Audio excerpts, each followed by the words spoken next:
నమస్తే నేను Chandana. Welcome to great Andhra. ఇప్పటి వరకు ఉన్న టాప్ స్టోరీస్ చూద్దాం. అరుదైన నాయకుడు, ఏజెన్సీలో ఎదగాలన్నది పవన్ టార్గెట్. పార్లమెంట్ అలా, తెలంగాణ అసెంబ్లీ ఇలా. కూటమి మంత్రులలో కొత్త భయాలు. బీజేపీ ఎంపీకి టాప్ ప్రయారిటీ. మాజీ ముఖ్యమంత్రి వైఎస్ జగన్మోహన్ రెడ్డి శనివారం పుట్టినరోజు జరుపుకుంటున్నారు. 1972 డిసెంబర్ 21న ఆయన వైఎస్ఆర్ విజయమ్మ దంపతులకు జన్మించారు. వైఎస్ జగన్ను దగ్గరగా చూసిన వాళ్ళు ఎవరైనా ఆయన మంచి వ్యక్తి అని చెబుతుంటారు. వైఎస్ జగన్ రాజకీయ జీవితం రెండు రకాలుగా చూడాల్సి ఉంటుంది.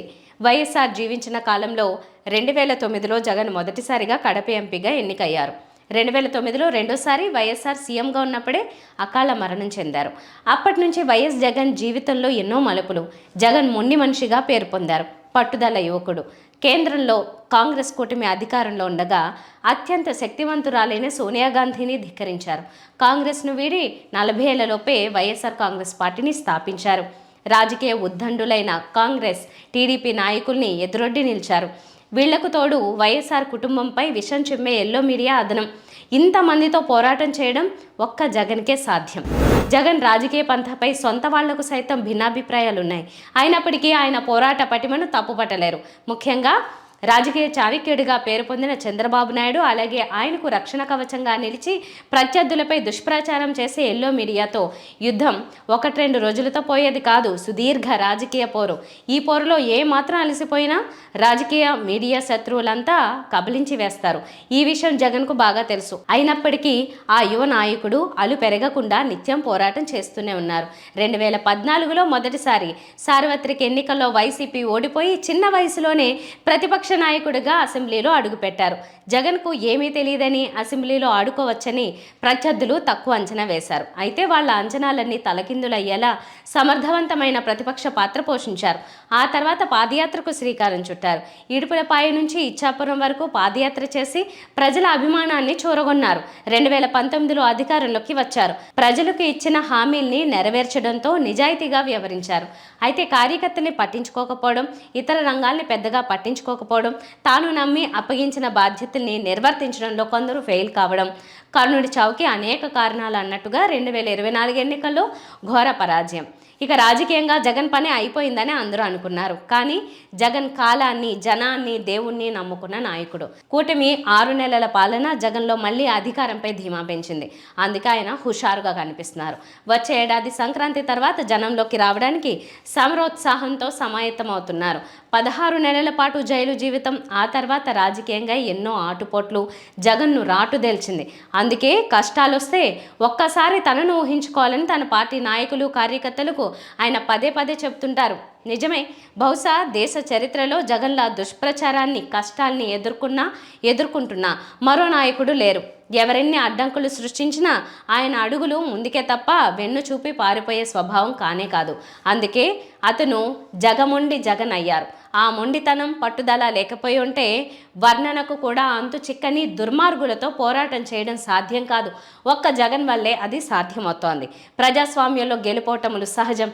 అవే గుణపాఠాలు నేర్పుతుంటాయి. జగన్ కూడా నేర్చుకుంటారు. ఇవాళ పుట్టినరోజు జరుపుకుంటున్న జగన్కు శుభాకాంక్షలు. భవిష్యత్ జీవితం బాగుండాలని ఆకాంక్షిద్దాం. ఏపీలో బలం పెంచుకోవడానికి జనసేన చూస్తోంది. టీడీపీతో జట్టు కట్టి బీజేపీని కూడా చేర్చి కూటమిగా 21 సీట్లకు 21 జనసేన గెలిచింది. అయితే అధికారంలోకి వచ్చాక సొంతంగా బలపడాలన్న ఆలోచన ఉంటుంది. జనసేన తనకు విస్తరణకు ఎక్కడ అవకాశం ఉందో చూసుకుంటూ ఆ వైపుగా మెల్లగా అడుగులు వేస్తోంది. జనసేన అధినేత పవన్కి మన్యం ప్రజలు, గిరిజనుల మీద మొదటి నుంచి గురి ఉంది. 2018లో ఆయన ప్రజా పోరాట యాత్ర చేసినప్పుడు ఎక్కువగా మన్యం ప్రాంతాల్లోనే తిరిగారు. మన్యంలో జనసేనకు ఇతర పార్టీల కన్నా ఓట్లు బాగానే 2019 ఎన్నికల్లో వచ్చాయి. 2024లో ఏజెన్సీలోని పాలకొండ సీటుని పొత్తులో భాగంగా తీసుకుని గెలిచి మన్యం ప్రాంతంలో తొలిసారి జెండా పాతిన జనసేనకు ఇప్పుడు మరింతగా అక్కడ ఎదగాలన్న కాంక్ష అయితే బలంగా ఉంది. అధికారంలోకి వచ్చాక ఇప్పుడు ఆయన ఏజెన్సీ బాట పట్టారు. పట్టుబట్టి వాన కురుస్తున్న పార్వతీపురం, మన్యం జిల్లాలో తిరిగారు. అల్లూరి జిల్లాలో కూడా పర్యటిస్తున్నారు. గిరిజనులతో మమేకమయ్యి ధింసా నృత్యం చేస్తూ తాను వారికి అండగా ఉంటానని మాటిచ్చారు. గిరిసీమలకు రోడ్లు వేస్తామని, మౌలిక సదుపాయాలను కల్పిస్తామని కూడా పవన్ భరోసా ఇచ్చారు. తాను ఇక మీదట 2 నెలలకు ఒకసారి ఏజెన్సీ ప్రాంతానికి వచ్చి వారి సమస్యలను తెలుసుకుని పూర్తిగా పరిష్కారం అయ్యేలా చూస్తాను అని హామీ ఇచ్చారు. పవన్ ఆలోచనలు చూస్తే ఆయనకు ఈ ప్రాంతం మీద మక్కువ మాత్రమే కాకుండా వారిని హక్కును చేర్చుకుని ఆ దిశగా జనసేన జెండాను చేరువ చేయాలన్నది ఉందని అంటున్నారు. ఏ మాటకు ఆ మాట చెప్పుకుంటే మన్యం వాసులు ఎవరినైనా ఆదరిస్తారు. వారి కోసం తపన పడే వారిని గుండెల్లో పెట్టుకుంటున్నారు. ఏజెన్సీలో మొదట కాంగ్రెస్, తర్వాత వైసీపీకి పట్టు ఉంది. ఇప్పుడు ఈ కొత్త ఏరియాలోకి వెళ్ళి జనసేనను పటిష్టం చేయాలని చూస్తున్నారు పవన్. ఆయన వరుస పెట్టి అక్కడ పర్యటనలు చేస్తూ అభివృద్ధి కార్యక్రమాలు చేస్తే గాజు గ్లాస్తో గిరిజనం కనెక్ట్ కావడం విశేషం కాదని అంటున్నారు. ఒక విధంగా చూస్తే వైసీపీకి బలమున్న ఏరియాల మీదనే జనసేన ఫోకస్ పెడుతోందా అన్నది కూడా తర్కించుకుంటున్నారు. దేశంలో చట్టసభల్లో ప్రమాణాలు పడిపోయాయి, విలువలు పడిపోయాయి. సభ్యులు బజారు రౌడీలా వ్యవహరిస్తున్నారు, బూతులు మాట్లాడుతున్నారు. చట్టసభల సమావేశాలు ప్రత్యక్ష ప్రసారం అవుతున్నాయన్న సోయి కూడా లేకుండా పోయింది. భారత రాజ్యాంగాన్ని రాసిన అంబేద్కర్ని హోంమంత్రి అమిత్ షా అవమానించారంటూ ఇండియా కూటమి ఎంపీలు ఆయన అంబేద్కర్ను ఏమీ అనలేదని అనవసరమైన ఆరోపణలు చేస్తున్నారని వాళ్లకు పోటీగా అధికార ఎన్డీఏ ఎంపీలు పోటాపోటీగా పార్లమెంటు ప్రాంగణంలో నిరసన తెలియజేశారు. చివరకు అది రణరంగంగా మారింది. ఒకరిని మరొకరు తోసుకున్నారు. రాహుల్ గాంధీ తోసేయడం వల్ల తమ ఎంపీ ఒక ఆయన గాయపడ్డాడని ఎన్డీఏ వాళ్ళు ఆరోపిస్తే ఎన్డీఏ ఎంపీల కారణంగా కాంగ్రెస్ అధ్యక్షుడు మల్లికార్జున ఖర్గే గాయపడ్డారని ఇండియా కూటమి ఎంపీలు ఆరోపించారు. రాహుల్ గాంధీ మీద హత్యాయత్నం కూడా కేసు నమోదైంది. 2 కూటముల ఎంపీలు పరస్పరం పోలీస్ స్టేషన్లో ఫిర్యాదు చేసుకున్నారు.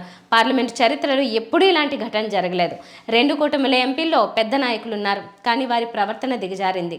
ఇక మరో ఘటన తెలంగాణ అసెంబ్లీలో జరిగింది. శుక్రవారం అసెంబ్లీ రణరంగమైంది. దీనికి మూలం కేటీఆర్పై కేసు నమోదు కావడం. సభ ప్రారంభం కాగానే గులాబీ పార్టీ ఎమ్మెల్యేలు వాయిదా తీర్మానం ఇచ్చారు.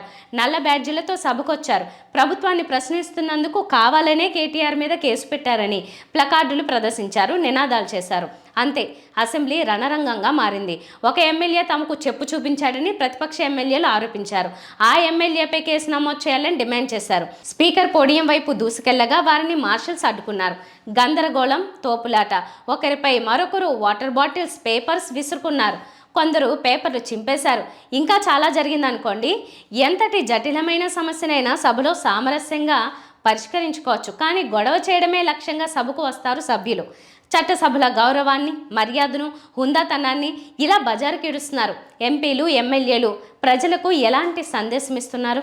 ఏపీలో కూటమి ప్రభుత్వం అధికారంలోకి వచ్చి 6 నెలల కాలం గడిచింది. మంత్రుల పనితీరుని కూటమి పెద్దగా ముఖ్యమంత్రి చంద్రబాబు పరిశీలిస్తూ వస్తున్నారు. వారికి అవసరమైన సలహా సూచనలు ఇస్తున్నారు. కొందరు మంత్రులైతే ఇంకా గాడిన పడలేదు అన్నది ఉందని చెబుతున్నారు. మంత్రుల పనితీరు మీద నివేదికలు ప్రభుత్వ అధినేత వద్ద ఉన్నాయని అంటున్నారు.